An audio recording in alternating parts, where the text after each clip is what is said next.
So there it is, guys. Another 10 days down. This average was 299.42.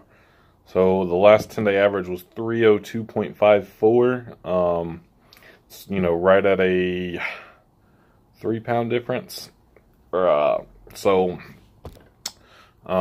more days, 3 more pounds down on the average, which the averages are what I really like to look at. But also, I think this makes about a 16-pound total variance. We had a new all-time low of 298.4 in comparison with the 314.2 beginning all-time high. So yeah, I figured it would be slower this 10 days. Obviously, that water weight kind of comes off in a hurry. So the first 10 days compared to the second 10 days would be a much bigger loss than the second 10 days through the third 10-day period. But this is why I like to track 10-day averages. It gives you a much better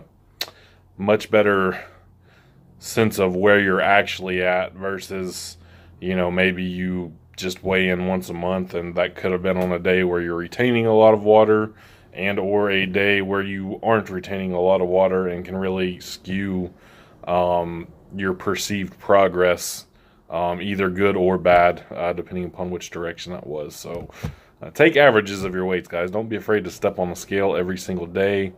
Don't let it intimidate you. Don't let don't be so driven by it that, oh my God, I weighed in 2 pounds heavier today than yesterday, I'm going to starve myself today to make up for it, because that's not the case either.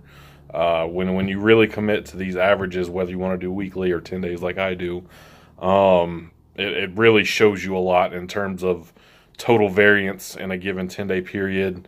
It kind of lets you know how you react to certain food. You can kind of notice patterns.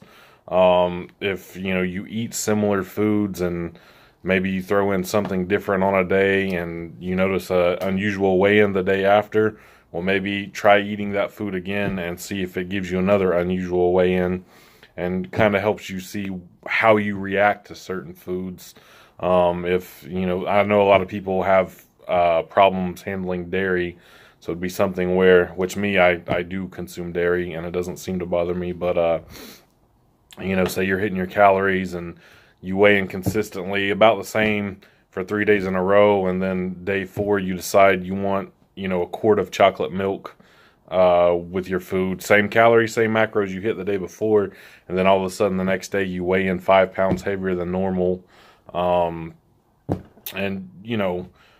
Based on just one day you can't make any inferences, but then you do away with the chocolate milk and your weigh-ins go back to normal, and let me try the chocolate milk again and see if that was just an unusual day for me. And then lo and behold, the chocolate milk again, and you have an unusually high weigh-in again, and help you determine that, maybe I do react a little bit different to dairy, and it causes inflammation in me, or makes me retain fluids, etc., etc. And that's just an example. Don't take that like, oh, Freaky D said dairy's gonna make you weigh in heavy.